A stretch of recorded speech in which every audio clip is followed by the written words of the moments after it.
Mark Douglas यांचं असं म्हणणं आहे की प्राइस ही लॉजिकनी चालत नाही. पुढे त्यांनी असं पण सांगितलं, फंडामेंटल रिपोर्ट इकॉनॉमी वेगवेगळा जो डेटा आहे ना, तो लॉजिकली जरी असला तरी प्राइस लॉजिकनी चालत नाही. आणि आज आपण या व्हिडिओमध्ये हेच समजणार आहोत, जेणेकरून तुम्हाला तुमच्या ट्रेडिंग आणि इन्व्हेस्टिंग मध्ये या जे पॉइंट आपण कव्हर करणार आहोत याची उपयोग होईल. आणि जर तुम्हाला शक्य असेल तर ट्रेडिंग इन द झोन हे पुस्तक तुम्ही नक्की वाचा. तुमच्या ट्रेडिंग आणि इन्व्हेस्टिंग मध्ये नक्की फरक पडेल. तर आपण याचे काही महत्वाचे पॉइंट कव्हर करणार आहोत जे तुमच्यासाठी उपयुक्त असतील. तर चला मग सुरू करूया. मार्क डग्लस यांचा जन्म 1948 साली झाला. मार्क डग्लस यांनी आपल्या ट्रेडिंग करिअरची सुरुवात 1978 साली केली आणि त्यांनी लगातार 1981 पर्यंत लॉसेस केले आणि त्या लॉसेस मधनं त्यांना भरपूर काही शिकायला भेटलं आणि त्यांनी त्यांच्यामध्ये इम्प्रूव्हमेंट केली. त्या इम्प्रूव्हमेंटचा त्यांना रिझल्ट भेटला. त्यांनी नंतर लोकांना पण ट्रेनिंग द्यायला सुरुवात केली आणि त्या लोकांना पण त्याच्यामध्ये फायदा झाला आणि त्यामुळे मार्क डग्लस यांनी काही ट्रेडरांना गायडन्स केला आणि काही ट्रेडर बनले पण. मग यामागे त्यांचा खूप काही एक्सपिरियन्स असताना मग त्यांनी त्याबरोबर पुस्तके पण लिहिली, कारण ते प्रत्येकापर्यंत जाऊ शकत नव्हते. त्यापैकी एक पुस्तक आहे trading in the zone. Mark Douglas असं म्हणतात, मार्केट जरी लॉजिकली असलं तरी प्राइस लॉजिकली चालत नाही, कारण मार्केटमध्ये असणारे जे लोक आहे ना ते लॉजिकली नसतात. असं कसं काय होऊ शकतं? मग ते पुढे असं म्हणतात की त्यांच्याकडे फिअर असतो, ग्रीड असते, एक्साइटमेंट असते आणि रिॲक्ट पण करतात ते. म्हणून फंडामेंटल किंवा मार्केट जरी लॉजिकली असलं तरी मार्केटमध्ये असणारी जी प्राइस आहे ती लॉजिकली चालत नाही, कारण तिला चालवणारे लोक असतात. आणि याच कारणामुळे थेरी आणि रियालिटी या दोघांमध्ये एक मोठा गॅप तयार होतो आणि याच गॅपमध्ये खूप काही लोक अडकतात. त्यानंतर त्यांनी नॉलेज आणि एक्झिक्युशन मधला गॅप पण सांगितलेला आहे.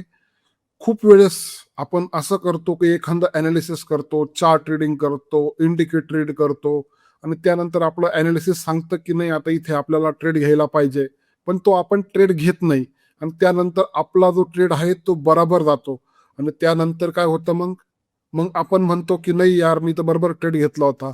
पण ज्या वेळेस आपण ट्रेड घेतो त्यावेळेस आपल्याला लॉस होतो आणि ज्या वेळेस आपण ट्रेड घेत नाही त्यावेळेस आपल्याला प्रॉफिट होतं. आणि दुसरी गोष्ट, जेव्हा आपल्याला प्रॉफिट होत राहतं त्यावेळेस आपण जे आहे लवकर एक्झिट करतो आणि ज्या वेळेस लॉस होत राहतो त्यावेळेस आपण होल्ड करतो. आणि हाच एक महत्वाचा फरक त्यांनी सांगितलेला आहे. आणि त्याला त्यांनी असं बोललेलं आहे की हा एक डेंजरस गॅप आहे आणि त्या गॅपचं नाव त्यांनी ठेवलेलं आहे नॉलेज आणि एक्झिक्युशन मधला फरक. यालाच ते डेंजरस गॅप असे म्हणतात. टेक्निकल अनालिसिस तुम्हाला संधी दाखवते, पण पैसे कमवण्यासाठी वेगळी स्किल लागते. त्यासाठी लागते मेंटल अकाउंटिंग. कारण ट्रेडिंग मध्ये तुमचा शत्रू चार्ट नाही, तुमचं मन आहे. कन्सिस्टन्सी विनर्स आणि कन्सिस्टन्सी लुजर्स या दोघांमध्ये फरक काय? नॉलेजचा नाहीये. ज्यांना जो चार्ट दिसतो ना तोच चार्ट यांना पण दिसतो आणि सेम पद्धतीने दोघं रीड करतात, पण यामध्ये विचारांचा फरक आहे असं मार्क डग्लस म्हणतात. टेक्निकल अनालिसिस तुम्हाला संधी दाखवते, पण पैसे कमवण्यासाठी वेगळं स्किल लागतं. आणि एक क्रूर सत्य, प्रत्येक ट्रेड हा अनिश्चित असतो, म्हणजे गॅरंटीड नसतो आणि तुम्ही प्रत्येक वेळेस चुकीचे असू शकता. आणि ते म्हणता मी रिस्क घेतो, पण प्रत्यक्षात ती रिस्क ते स्वीकारत नाही आणि ट्रेड घेता. आणि मेंटली त्यांनी लॉस ऍक्सेप्ट केलेला नसतो. म्हणून काय होतं की त्यांना लॉस जर झाला तर ते काय करता, आपला स्टॉप लॉस जे आहे खाली सरकवता. म्हणजे काय होतं की प्रॉफिट झाला तर लवकर बुक करायचं आणि लॉस झाला तर स्टॉप लॉस खाली सरकवायचा. आणि हे कोण करतं? मार्केटने करत, आपलं मन करतं, असं मार्क डग्लस यांनी एक्सप्लेन केलेलं आहे. मार्केट हे न्यूट्रल आहे. मार्केट फक्त आपल्याला इन्फॉर्मेशन देतो. मग पेन कुठून येतो? पेन आपल्या इंटरप्रिटेशन मधनं येतो आणि त्यानंतर आपण जे समजतो त्यातून आपल्याला फिअर भेटतो आणि फिअर मधून आपला जो विचार आहे तो नॅरो होतो आणि योग्य ऑपॉर्च्युनिटी आपल्याला दिसू देत नाही आणि तुम्ही फ्रीज होऊन जाता आणि चुकीच्या ऍक्शन घेऊन चुकीच्या ठिकाणी ट्रेड करायला लागता. आणि 95% लोकांचा हाच प्रॉब्लेम असतो की त्यांच्या ज्या मिस्टेक आहे ना, त्या मिस्टेक स्ट्रॅटर्जीमुळे नाही, त्यांच्या ॲटिट्यूडमुळे होता. आपल्यापैकी बऱ्याच जणांचा हाच प्रॉब्लेम असतो, की आपण काय समजतो, की मी वेगवेगळ्या स्ट्रॅटेज्या शिकून, वेगवेगळे इंडिकेटर्स शिकून, वेगवेगळे कोर्सेस करून मी कॉन्फिडन्स घेऊन येईल. मार्क डग्लस सांगतात, की मार्केट हे अमर्यादित आहे. तुम्हाला कॉन्फिडन्स कधीच येणार नाही. कॉन्फिडन्स जर आणायचा असेल, तर तुमच्या रिस्क कंट्रोल करून तुम्ही कॉन्फिडन्स आणू शकता. नाहीतर मार्केटमध्ये तुम्हाला कधीच कॉन्फिडन्स येणार नाही. म्हणजेच मार्केटमध्ये कॉन्फिडन्स कुठनं येतो? रिस्क कंट्रोल केल्यावर कॉन्फिडन्स येतो. किती कोर्सेस आणि किती नॉलेज आहे तुमच्याकडं किंवा किती इंडिकेटर आहे, किती स्क्रीन लावलेले आहे तुम्ही, त्याच्यामधनं तुम्हाला कॉन्फिडन्स येत नाही. बहुतेक लोकांना असं वाटतं, की ते मार्केटमध्ये पैसे कमवायला आलेले आहे. पण त्याचं खरं कारण असतं अट्रॅक्शन. कसलं अट्रॅक्शन? फ्रीडमचं अट्रॅक्शन. आता जसं की आपण सोसायटीमध्ये राहतो, तिथं काही रूल्स असतात, तिथे काही नियम असतात, ते नियम फॉलो करायला लागतात किंवा आपल्याला लहानपणापासून कुठे ना कुठे शाळेमध्ये रूल्स किंवा जॉबवरचे रूल्स सगळे फॉलो करायला लागतात. म्हणजे लहानपणापासून आपण ते रूल्स फॉलो करण्याच्या सवयी आपल्या डायरेक्ट इनडायरेक्टली माइंडमध्ये बसलेल्या असतात. आणि त्यामुळे काय होतं, की जेव्हा आपल्याला असा फ्रीडम भेटतो, तर आपण सगळेजण तिकडे अट्रॅक्ट होतो. आणि अट्रॅक्ट झाल्यामुळे काय होतं, आपण ह्या ट्रॅपमध्ये अडकतो. अनलिमिटेड फ्रीडम हा एक ट्रॅप आहे आणि सगळे लोक याला अंडर एस्टिमेट करतात. कारण फ्रीडम असेल आणि त्याला जर बाउंड्री नसतील ना, तर काय होईल? माइंड अनस्टेबल होईल. म्हणजे माइंड तुमच्या कंट्रोलमध्ये राहणार नाही आणि जेव्हा माइंड आपल्या कंट्रोलमध्ये नसतं, त्यावेळेस आपण वेगळे विचार करतो. जे प्लॅन असतात त्या प्लॅनप्रमाणे आपण विचार नाही करत आणि याच कारणामुळे जास्तीत जास्त लोकं लॉसला होल्ड करतात, प्रॉफिटला लगेच बुक करता आणि जास्तीत जास्त ट्रेड करता. कारण त्यांच्याकडं फ्रीडम हँडल करण्याचं स्ट्रक्चर नसतं. खूप इम्पॉर्टंट सेंटेन्स आहे. त्यामध्ये त्यांनी एक अनसॉल्व्ड इमोशन पॅटर्नचा उल्लेख केलेला आहे आणि तो पॅटर्न असा आहे, की जसं की आपण लहानपणापासून आपल्याला कोणी ना कोणी सांगत असतं, हे नका करू." जसं की एखादा मुलगा रस्त्यावर गेला तर, "हे जाऊ नको रस्त्यावर. हे तिथं खड्डा आहे, जाऊ नको." किंवा तो चुकीचा माणूस आहे, त्याच्याबरोबर राहू नको. असं कोणी ना कोणी आपल्याला थांबवत असतं आणि ते थांबवल्यामुळे आपल्या ज्या भावना असतात इंटरनली, आपल्याला खरंच जायचं असतं त्या रस्त्यावर, आपल्याला खरंच तिकडे जायचं असतं. त्या भावना आपण दाबून घेतो. त्या दाबून घेतल्यामुळे काय होतं, की जेव्हा आपण ते मोठं होतो आणि ट्रेडिंग करायला लागतो, त्यावेळेस त्या भावना बाहेर येतात. मग त्या भावना कशा बाहेर येतात? ॲडिक्शनच्या स्वरूपात. मग त्या ॲडिक्शन कसं? ओव्हर ट्रेडिंग होतं, ओव्हर लॉट घेतो, ओव्हर ऑब्झर्वेशन करतो. एखादा पॅटर्न बनायच्या अगोदर आपण तिथे एंट्री घेऊन टाकतो. अशा पद्धतीने एखादी कॅन्डल बनतीये, तुम्हाला कोणीतरी कॅन्डल स्टिक शिकवलेली आहे आणि त्या कॅन्डलच्या पद्धतीने तुम्हाला ट्रेड घ्यायचा आहे. तर तुम्ही ती बनण्याच्या अगोदर इमॅजिन करायला लागून जाता, की आता असं होणार आहे. तिथे तुम्ही एंट्री घेऊन टाकता आणि ह्याच गोष्टींमुळे आपण लॉस करतो, असं मार्क डग्लस यांचं म्हणणं आहे. आणि याचं कारण काय सांगितलं त्यांनी? Unsolved emotions. म्हणजे आपल्याला ते करायचं होतं, ते करू दिलं नाही आणि आता ते करायला भेटतंय म्हणून आपण ते करतोय, कारण इथं फ्रीडम भरपूर आहे. आता थोडं डीपमध्ये समजू. आपल्याला काहीतरी हवं असतं, पण ते भेटत नाही. तेव्हा आपल्या मनात ती गोष्ट रुजून जाते आणि काय होतं मग? आपण त्या गोष्टीकडे अट्रॅक्ट होऊन जातो. कंटिन्यू ती गोष्ट आपल्याला दिसली. समजा कोणाला एखादी मोटरसायकल घ्यायची, तुला ती मोटरसायकल दिसली, की त्याच्या माइंडमध्ये येऊन जातं, की यार ही मोटरसायकल मला घ्यायची आहे, ही कार घ्यायची आहे, हा मोबाईल घ्यायचा आहे. अशा पद्धतीने आपल्या माइंडमध्ये त्या गोष्टी रुजवण्याची एक सवय लागून जाते आणि पुन्हा पुन्हा त्या गोष्टींकडे आपण ओढले जातो आणि ट्रेडिंगमध्ये हीच सवय लहानपणाची ती आपण घेऊन येतो. मग काय होतं, की तिथे लॉस रिकव्हर करण्याची धडपड, ट्रेड सुटून जाण्याची धडपड, हा ट्रेड मिस होऊन जाईल, त्याच्या अगोदरच आपण ट्रेड घेऊन टाकतो किंवा मला लॉस कव्हर करायचा आहे, अजून अग्रेसिव्ह होतो. अशा पद्धतीने जी मनात लहानपणी जी रुजलेली गोष्ट आहे ना, ती आपल्या ट्रेडिंग स्टाईलमध्ये दिसायला लागते. जसं की तुम्ही बाहेर गेलेले आहात आणि ब्रेकआउट आला कुठल्यातरी स्टॉकला आणि तुम्ही तो बघितलेला आहे. मग तुमच्या मनात काय भावना तयार होतात, की "अरे यार, माझा मिस झाला हा स्टॉक, मी घ्यायला पाहिजे होता." तो पण एक पॅटर्न आहे, की त्या पॅटर्नमध्ये तुम्ही अडकलेला असता किंवा काय होतं, की यार तुमचा लॉस झालेला आहे 10%, तुम्ही तो रिकव्हर करण्याच्या नादात ओव्हर ट्रेडिंग करून टाकता किंवा काय होतं, डेली टार्गेट मिस झालं, तर तुम्ही ते टार्गेट मिस झाल्यामुळे डिस्टर्ब होऊन जाता, अजून अग्रेसिव्ह होऊन जाता अशा पद्धतीने आपल्या लहानपणी ज्या गोष्टी आपल्याला मिळाल्या नाही आणि मिळाल्यानंतर आपण त्या डोक्यात साचून ठेवल्या आणि त्या साचवल्यामुळे आपल्या डोक्याला ती सवय लागली, मेंदूला ती सवय लागली आणि ती सवय आपण ट्रेडिंगमध्ये यूज करतो. अजून एक उदाहरण सांगतो. लहानपणी आपण हे नका करू, ते नका करू, असं नको करू, तुला जमत नाही. हे ऐकून, ऐकून, ऐकून आपल्या माइंडमध्ये नकारात्मक प्रेरणा तयार होतात. त्याला आपण डिनाईड इम्पल्स म्हणतो आणि हे इम्पल्स मोठं झाल्यावर ॲडिक्शन बिहेवियरमध्ये कन्व्हर्ट होते आणि कधीतरी आपल्याला रँडम ट्रेड भेटला आणि तिथं आपल्याला चांगलं प्रॉफिट झालं. रँडमली विन्स झाले तुम्ही टेक्निकली विन्स नाही झाले, रँडमली विन्स झाले. तुम्ही टेक्निकली विन्स नाही झाले. मी परत आठवण करून देतो. तर तुम्हाला काय वाटतं? तुम्हाला चांगल्या फिलिंग येतात कारण तिथं तुमचा डोपॅमिन हिट होतो. कारण तुमच्या प्रेरणा ज्या असतात ना नकारात्मक असतात आणि तुम्हाला एक चांगली प्रेरणा तिथे भेटलेली असते आणि त्या प्रेरणेमुळे तुम्हाला खूप उत्साह वाढतो. तुमचा डोपॅमिन वाढतो आणि तो डोपॅमिन काय करतो? तुम्हाला चांगल्या फिलिंग देतो आणि मग तुम्ही काय करता? त्या फीलच्या मागे धावता आणि त्यानंतर काय होतं की तुम्ही स्किलच्या मागे नाही धावत आहे, तुम्ही फीलच्या मागे धावताय आणि ज्यावेळेस तुम्ही फीलच्या मागे धावायला लागता, मग ओव्हर ट्रेडिंग होते. कुठे पण एंट्री करा, कुठे पण एक्झिट करा, काही पण करा. म्हणजे तुम्ही डायरेक्ट तुमच्या कंट्रोलच्या बाहेर निघून जाता. जसं की आपण सोसायटीमध्ये राहतो. सोसायटीमध्ये राहिलेल्या लोकांसाठी काय रूल्स असतात? एक्सटर्नल रूल्स असतात आणि मार्केटमध्ये कोणते रूल्स चालतात? इंटरनल. इंटरनल रूल्स कुठे असतात? आपल्या माइंडमध्ये आणि सोसायटीचे एक्सटर्नल रूल्स कुठे असते? आपल्या माइंडमध्ये. मग काय होतं की दोघांचं जमत नाही आणि आपल्याला कुठे चांगलं वाटायला लागतं? एक्सटर्नल रूल्सचा जो इम्पॅक्ट पडलेला असतो आपल्या माइंडवर, तो इम्पॅक्ट आपल्याला घालवायचा असतो आणि आपण काय करतो? ह्या रूल्सचे आणि त्या रूल्सचे डोक्यामध्ये भानगड चालते. पण त्यामध्ये जर एखादा चुकून चांगला रिझल्ट निघाला, तर आपण काय करतो? त्याला चांगलं फिलिंग करतो आणि त्या पद्धतीने वागण्याचा प्रयत्न करतो आणि जे ट्रेडर्स सक्सेसफुल ट्रेडर असतात ते काय करतात? ते फक्त इंटरनल रूल्सचा वापर करतात. त्यांचा पूर्ण एक रोडमॅप तयार असतो. त्या रोडमॅप प्रमाणे त्यांचं ॲक्शन चालू असतं. पण इथं काय असतं?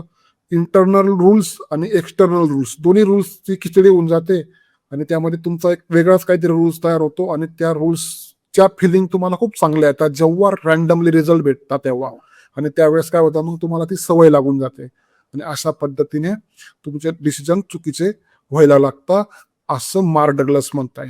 अजून एक रिअल ट्रूथ, मार्केटमध्ये जेव्हा कोणी येतो तेव्हा तो आपल्या आजूबाजूच्या सोसायटीचे रूल्स तिथे घेऊन येतो आणि तो कशासाठी येतो? फ्रीडमसाठी येतो. सोसायटीमध्ये काय असतं? रूल्स असतात. पण त्याला ते रूल्स पसंत नसतात. मग तो कुठे येतो? मार्केटमध्ये येतो फ्रीडम घेण्यासाठी आणि ज्या वेळेस तो काही अनालिसिस करतो, लॉजिक लावतो, काही फंडामेंटल बघतो, काही टेक्निकल बघतो, चार्ट बघतो, वेगवेगळे अनालिसिस करतो, लॉजिक्स लावतो, त्याच्या इच्छा दाखवतो मार्केटमध्ये ट्रेड करण्यासाठी. त्याची इच्छा होते की ते मला प्रॉफिट व्हावा आणि मार्केट त्याला मानत नाही आणि आयुष्यामध्ये काय होतं की आपण सगळ्या गोष्टी कंट्रोल करायला शिकले असतो. याला थांबव, त्याला थांबव, याला बसव. आपल्याकडे जेवढे कंट्रोल असतात आपण ते कंट्रोल करण्याचा प्रयत्न करत असतो आणि तेच कंट्रोल घेऊन तो मार्केटमध्ये येतो आणि मग होतं काय? जसं की आपण कोणाला सांगतोय असं नको करू रे. कोणी समजा इथे बॉस आहे. तो बॉस काय सांगतोय असं नका करू, उद्या सकाळी 7:00ला या. सगळ्यांना 7:00ला यायलाच लागतं. मग तो बॉस काय करतो? कंट्रोल करतोय. कोणी घरचा माणूस आहे वरिष्ठ, तो काय करतो? उद्या सकाळी हीच भाजी बनली पाहिजे, तर ती बनतेच. म्हणजे काय झालं? तो सगळ्यांना कंट्रोल करतो. एक शिक्षक सगळ्या मुलांना कंट्रोल करतो आणि त्या कंट्रोलच्या सवयी डायरेक्ट इनडायरेक्टली सगळेजण कोणाला कंट्रोल करत असतात. त्या कंट्रोलच्या सवयी तो कुठे घेऊन येतो? मार्केटमध्ये घेऊन येतो. मग तो काय करतो? एक अनालिसिस करतो. फंडामेंटल, टेक्निकल जे काही असेल ते अनालिसिस करतो आणि तिथे तो त्याचे रूल्स टाकून तो तिथे काम करायला सुरुवात करतो. पण मार्केट रूल्स बिल्स काही मानत नाही. मार्केटला काही घेणं देणं नाही आणि ज्या वेळेस तो तिथं चुकीचा ठरतो, त्यावेळेस तो तिथं काय करतो? जिद्द करायला लागतो. कारण तो कुठले रूल्स घेऊन आलेला आहे? बाहेरच्या सोसायटीचे रूल्स घेऊन आलेला आहे आणि ते रूल्स आणि हे रूल्स भानगड होते. मग तो इथे ऍक्सेप्ट करायला तयारच नसतो की मला चुकलो तर बाहेर व्हायचं. इथे जय हिंद, जय हिंद करून बाहेर व्हायचं असतं. पण तिथे काय होतं की नाही मी बरोबर आहे, मी बरोबर आहे. तो अजून होपवर थांबतो, अजून होपवर थांबतो, अजून होपवर थांबतो आणि शेवटी त्याचे 10, 20, 30, 40, 50, 60, 70 अशा पद्धतीने कॅपिटल वाईप आउट होऊन जाते. आणि मग होतं काय? चुकी कोणाची आहे? स्वतःची चुकी आहे. कारण रूल्स कुठले आणले? कंट्रोल करण्याचे. मार्केटला कोणी कंट्रोल करू शकतं का? नाही. चूक असेल तर चूक, बरोबर असेल तर बरोबर, बरोबर असेल तर थांबा. इथं काय होतं? बरोबर असेल तर बाहेर निघा. असंच करताना सगळेजण. म्हणून मार्केटमध्ये आपण बाहेरचा स्वभाव घेऊन येतो. ही पण एक सगळ्यात महत्वाची गोष्ट आहे. आणि जे प्रोफेशनल लोक असतात ते एक रोबोट सारखं काम करतात. त्यांचे रूल्स फिक्स असतात. त्यांचा बाहेरचा स्वभाव त्यांना त्यांना माहित असतं की मी इथे काहीच नाहीये, मी इथे झिरो आहे. ते फक्त येता, नमस्कार करता, ट्रेड टाकता, चुकले तर बाहेर निघून जाता, बरोबर असेल तर होल्ड करता. अशा पद्धतीने त्यांचा एक सिस्टम ठरलेला असतो. पण इथं आपला जो बिगिनर असतो त्याला पुट कॉल शिवाय दुसरं काही माहित नसतं. तो 10,000 करोड रुपये कमवण्याचे प्रयत्न करतो आणि होतं काय मग? ऑलरेडी तो जो पुट कॉल करतो 10-20 हजार रुपयाची, त्याला अक्कल तरी असेल किती? त्याचे स्वप्न किती आहे? माझ्याकडे 50,000 आहे, मी याच्यावर लाईफ टाईम काम करणार आहे, मला करिअर करायचंय. असे स्वप्न घेऊन आलेले मूर्ख लोक इथे लुटले जातात.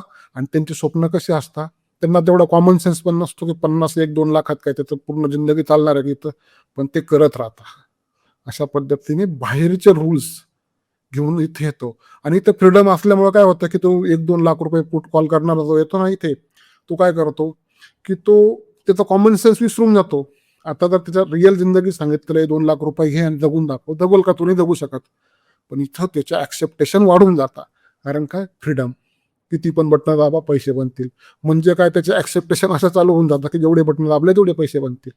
आणि याच कारणामुळे तो जो बाहेरून आलेला इथे कशासाठी आलेला आहे, बाहेरचे त्याला जे रूल्स आहे ते त्याच्यावर प्रेशर येतो डायरेक्ट इनडायरेक्टली. बाकीचे सांगता की हे कर, ते कर, ते कर, ते करू नको, हे करू नको. इथं फ्रीडम असल्यामुळे तो इथे येतो आणि इथं त्याच्या उलटच होतं. तो इथं ते जे फ्रीडम दाखवण्याचे प्रयत्न, फ्रीडम घेण्याचा प्रयत्न देतो. पण मार्केटच त्याला सांगतं की भाऊ तू तुझ्या लायक नाही आहे, तू इथून आउट होऊन जाय. आणि तो आउट होऊन इथून निघून जातो. सक्सेसफुल ट्रेडर तुम्ही आज नाही भविष्यात होणार आहात. आणि हे होण्यासाठी तुमच्याकडे एक प्लान असायला पाहिजे. जसं की एक मूर्तिकार असतो, त्यांना शिवाजी महाराजांची मूर्ती बनवायची, गणपतीची मूर्ती बनवायची आहे. त्याच्या माइंडमध्ये पहिले सेट असतं की हा कलर ह्या टायमाला, ह्या ठिकाणी किंवा ह्या वेळेस मला वापरायचा आहे आणि हाच आकार द्यायचा आहे. तसं तुम्हाला कुठल्या प्रकारचा ट्रेडर व्हायचा आहे याची पण तुमच्या माइंडमध्ये पहिलेच प्लान पाहिजे, जेणेकरून भविष्यात तुम्ही तसे घडू शकाल. आणि तो प्लान नाही, तो एक तुम्ही अंमलात पण आणला पाहिजे प्रोफेशनल ट्रेडर प्रमाणे, असं मार्क डग्लस सांगताय. म्हणजे काय? तुमचा बिलीफ, तुमचा ऍटिट्यूड, तुम्ही कशा प्रकारे इंटरप्रेट करता, हे सगळं तुमच्या भविष्यातल्या सक्सेसफुल ट्रेडर होण्याच्या मार्गाने चालतं. पण इथं काय आपलं कॉलपुटमध्ये अडकलेलं आहे. झुंझुनवाला सर किती वेळेस सांगता की कॉलपुटमध्ये पैसे बनत नाही, तरी ते लोक चाललेलेच आहे. म्हणजे काय? 95% लोक तिकडे चाललेले आहे. याचं कारण काय? कारण ते त्या ट्रॅकवर नाहीये. आणि काय होतं की लोक काय करतात, मार्केटमध्ये तयार करतात. ही ही स्ट्रॅटेजी शिका, ती स्ट्रॅटेजी शिका, इंडिकेटर, वेगवेगळ्या प्रकारचे सगळे फंडे त्यांना माहित असतात. पण ते मार्केटमध्ये मन तयार करत नाही. मार्केटमध्ये आपल्याला मन तयार करायचं असतं, स्ट्रॅटेज्या तयार करायच्या नसतात किंवा इंडिकेटर तयार करायचे नसतात किंवा वेगवेगळे प्लान तयार करायचे नसतात. आपल्या मनाला तयार करायचं असतं. जसं की 2 ट्रेडर्स आहे, दोघांनी ट्रेड बरोबर घेतला, पण दोघांनी एकमेकांना सांगितलं नाही की दोघांनी एकाच कॉस्टला ट्रेड घेतलेला आहे. एक थोडासा वीक ट्रेडर आहे आणि एक स्ट्रॉंग ट्रेडर आहे. दोघांचा ट्रेड बरोबर गेला, 500 पॉईंट वरती गेला. तर तुम्हाला काय वाटतं, जो वीक ट्रेडर आहे तो कितीला बुक करेल प्रॉफिट? तो 25 पॉईंटलाच निघून जाईल. कारण काय? त्याचं मन, त्याचं माइंड स्ट्रॉंग नाहीये. आणि एक स्ट्रॉंग ट्रेडर, त्याचा ट्रेड जर बरोबर गेला तर तो 500 पॉईंटच्या एरियाच्या बाजूला निघेल. कोणीच सक्सेसफुल ट्रेडर 100% प्रॉफिट करत नाही. खालचे 20% आणि वरचे 20% सोडून द्यायला लागतात, पण तो 60% घेऊन येईल. आणि हा भाऊ 2-3% मध्ये खुश होऊन जाईल. अशा पद्धतीने मार्क डग्लस यांनी सांगितलेलं आहे की ही एक मानसिकता, ही मानसिकता मागे ठेवती. आता हा 25 पॉईंट घेणारा ट्रेडर त्याच्यापेक्षा तो 500 पॉईंट घेणारा ट्रेडर किती पुढे गेला निघून? इथं चुकी कोणाची? माइंडची. आणि हेच तुम्हाला ट्रेडिंग इन द झोन या पुस्तकात शिकायला भेटेल. मी त्याचे काहीतरी अंश पॉईंट सांगतोय, डिटेलमध्ये सांगायला गेलं तुम्ही अजून क्लिअर होऊन जाणार तुम्हाला ही कन्सेप्ट. आणि सगळ्यात मोठा प्रॉब्लेम काय आहे की जेव्हा कोणी मार्केटमध्ये येतो, त्याचा एक असा फेज येतो की लगातार ट्रेड बरोबर येतात. आणि ते ट्रेड बरोबर येण्याचं कारण काय असतं की ते मार्केट बरोबर चाललेलं असतं. त्याचे सिस्टम बरोबर नसतो, त्याचा ट्रेड बरोबर नसतो. पण हा समोरचा जो आहे तो काय मानायला लागून जातो की मी आता जिंकलेलं आहे, मला सगळं जमायला लागलं. तो मार्केटचा एक विशिष्ट फेज असतो की त्या फेजमध्ये सगळेजण पैसे बनवतात. आणि त्या मार्केटच्या त्या फेजमध्ये हा पण काम करत असतो. त्याला काय वाटतं की आता मी पैसे बनवतोय, मला सगळं. मग तो खूप ओव्हर कॉन्फिडंट होऊन जातो. मग त्याच्या क्वांटिटी वाढत राहतात. क्वांटिटी वाढत राहता. पण मार्केट जे आहे ना आपला सिस्टम चेंज करून टाकतो आणि जेव्हा त्याच्या क्वांटिटी वाढते तर त्यांनी जेवढं जे कॅपिटल केलेलं असतं, प्रॉफिट केलेलं असतं ते पण जातं आणि कॅपिटल पण जाते, शेवटला झिरो उरतो. असे जे लोक आहे, मार्केट हे दरवेळेस आपलं नेचर चेंज करतं. मार्केट असंच चाललेलं आहे ना, तर एक दिवस तुम्हाला असं चालताना दिसेल, एक दिवस असं चालताना दिसेल, एक दिवस असं चालताना दिसेल. त्याचे रस्ते चेंज करत राहतं. पण त्याची जी जाण्याची पद्धत असते ना ती नॅचरल असते, ती न्यूट्रल पण असते. ती बघण्याची कला, ती बघण्याची सवय तो जो प्रोफेशनल ट्रेडर असतो ते लावतो. आणि हा काय करतो, दरवेळेस त्याला वाटलं आता चुकीचं आहे, जसं की तिने कन्सिस्टन्सी प्रॉफिट केलेला असताना लगेच तो डायरेक्ट स्ट्रॅटेजी चालत नाही, केलेला असतात तरी तो लगेच सोडून देतो. म्हणजे ज्यावेळेस ती स्ट्रॅटेजी सोडून देतो तो दुसरी पकडायला लागतो. त्यावेळेस काय होतं, परत ह्या स्ट्रॅटेजीवर ते मार्केट चालायला लागतं. म्हणजे प्रत्येक स्ट्रॅटेजीचा एक फेज येतो. समजा तुम्ही 10 स्ट्रॅटेजी शिकलेला आहे, ते 10 स्ट्रॅटेजी महिन्यातून कधी ना कधी चालतील. पण मग आपण प्रत्येक स्ट्रॅटेजीच्या मागे पळू शकत नाही. ती स्ट्रॅटेजी आपल्याला कन्सिस्टन्सी लावून धरणं गरजेचं आहे, जेणेकरून ओव्हरऑल जो रिझल्ट निघेल तो पॉझिटिव्ह निघेल. अशा पद्धतीने एक प्लान शिकवण्याचा प्रयत्न त्या पुस्तकात झालेला आहे. मी तुम्हाला खूप छोटे पॉइंट क्लिअर केलेले आहे, खूप एकदम छोटा चॅप्टर क्लिअर केलेला आहे, कारण कॉपीराईटचा इश्यू येऊ शकतो. तर मित्रांनो, अशा पद्धतीने हे मार्क डग्लस जे आहे ते सगळ्या पद्धतीने माइंडसेटवर कशा पद्धतीने काम करायचं हे शिकवता. त्यांनी पुस्तकाच्या सुरुवातीला 30 प्रश्न विचारलेले आहे आणि ते 30 प्रश्न तुम्हाला वाचायचे आहे आणि त्याचे उत्तर द्यायचे आहे, यस या नो. जसं की तुम्ही ट्रेडिंगमध्ये लॉस करू शकता, आपल्याला जर करायचं असेल तर यस किंवा नाही, किंवा तुम्ही ओव्हर कॉन्फिडन्स होता, असे वेगवेगळे प्रश्न विचारलेले आहे. असे 30 प्रश्न आहे आणि त्याच 30 प्रश्नांचे उत्तर त्यांनी त्या पुस्तकात दिलेले आहे. आणि शेवटला परत तेच प्रश्न त्यांनी रिपीट केलेले आहे आणि तुमचे पहिले प्रश्न आणि शेवटचे प्रश्नांचे उत्तर हे कसे वेगवेगळे होता पुस्तक वाचल्यानंतर हे तुम्हाला तिथे कळेल. आणि मित्रांनो, चॅनलला सबस्क्राईब नसेल केलं तर सबस्क्राईब करा, बेल आयकनला दाबा. असेच व्हिडिओ तुम्हाला या चॅनलवर भेटतील. भेटूया पुढच्या व्हिडिओमध्ये नवीन पुस्तकासहित.